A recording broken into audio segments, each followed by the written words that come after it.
From 2004, where House Democrats proclaimed that there was nothing wrong with Fannie Mae and Freddie Mac. Through nearly a dozen hearings where, frankly, we were trying to fix something that wasn't broke. Mr. Chairman, we do not have a crisis at Freddie Mac, and in particular at Fannie Mae, under the outstanding leadership of Mr. Frank Raines. There's been nothing that was indicated that's wrong, with Fannie Mae. Freddie Mac has come up on its own, and the question that then presents is the competence that your agency has with reference to the deciding and regulating these GSEs. And so I wish I could sit here and say that I'm not upset with you, but I am very upset because, what you do is you give, maybe giving a reason to, as Mr. Gonzalez said, to give someone a heart surgery when they really don't need it. But I have seen nothing in here that suggests that the safety and soundness of an issue, and I think it serves us badly to raise safety and soundness as a kind of a general shibboleth when it does not seem to me to be an issue. We don't believe they have the votes, and I think they are covering up the embarrassment of not having the votes. But think about this. Somebody hurt my feelings, so I will punish the country. I mean, that's hardly plausible. And there were 12 Republican members who were ready to stand up for the economic interests of America, but not if anybody insulted them. I'll make an offer. Give me those 12 people's names, and I will go talk uncharacteristically nicely to them. And tell them what wonderful people they are, and maybe they'll now think about the country. $700 billion, a staggering number, but only a part of the cost of the failed Bush economic policies. Democrats believe in a free market. We know that it can create jobs, it can create wealth, it can create many good things in our economy. But in this case, in its unbridled form, as encouraged, supported by the Republicans, some in the Republican Party, not all, it has created not jobs, not capital, it has created chaos. Now, over the weekend, the Speaker questioned the patriotism of House Republicans. And you know how Democrats always scream bloody murder and accuse Republicans of doing that? Well, she said just that. I thought it was very unpatriotic of them not to show up, in some ways boycott the meetings earlier in the week. Now, meanwhile, House Democrats blamed today's vote squarely on House Republicans, but 95 Democrats also voted against the bill. Now, since the Speaker needed only about a dozen more votes for this bill to pass, well, how come she couldn't get more Democrats to vote for it? Now, could it be because Democrats hold a big share of the blame for everything that has happened? Now, of every Republican in that hearing warning of the consequences to the economy, to the taxpayer, to financial institutions, if, in fact, they don't fix Fannie and Freddie. Why isn't this discussed in the mainstream media? Because they don't want to tell the truth. The truth is the Democrats have controlled the ability to fix this. It was their harsh regulation under the Community Reinvestment Act that started this ball rolling down the hill. And when you start loaning money to people who can't buy it back, and then you regulate and force banks to continue that ridiculously stupid regulatory practice and predatory loan practice, the result ultimately is going to catch up with you. So just to explain, so they forced through regulation banks to make bad loans.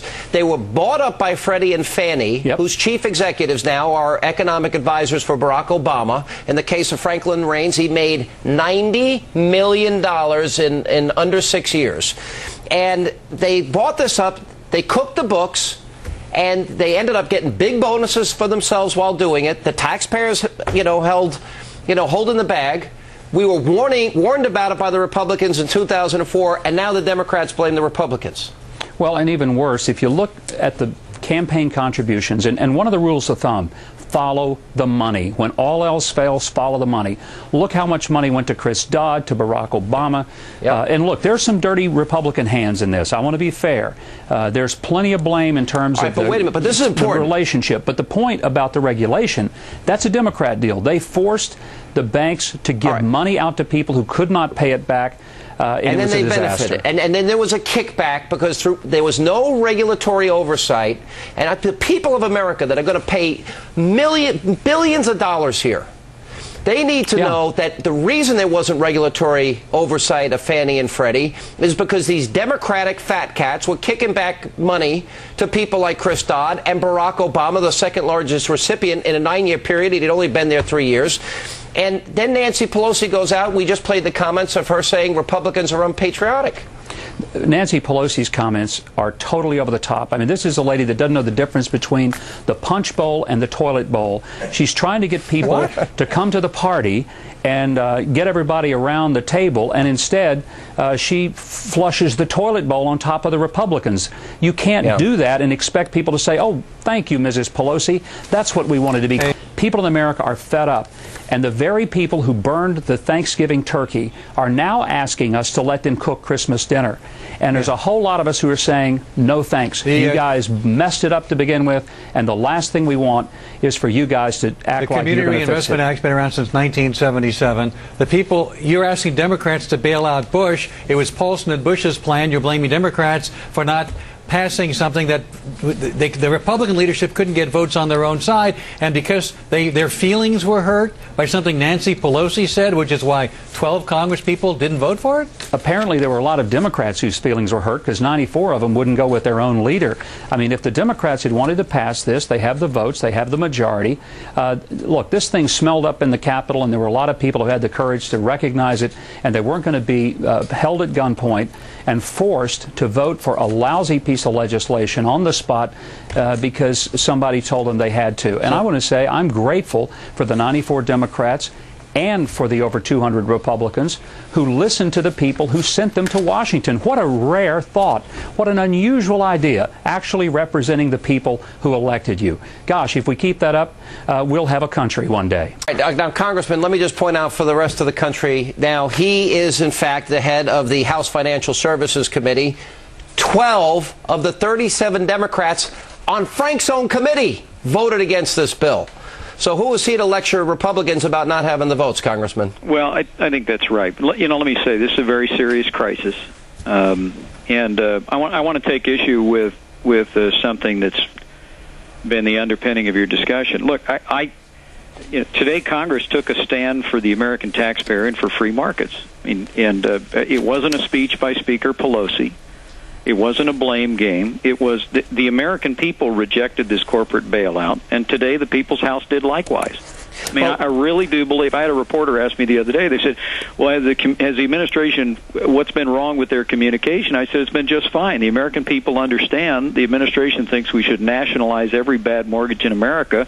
The American people inundated the Capitol with telephone calls and emails not to do it, and a majority of Republicans and many Democrats sided with the American taxpayer. Well, you know, what do you make of, for example, Nancy Pelosi's comments? She gives this speech, and, you know, we've been lectured a lot about not being able to call or suggest Democrats that say the war is lost, the surge has failed, and that disarm our own troops that are fighting in Iraq. Barack Obama saying our troops air raid villages and bomb civilians.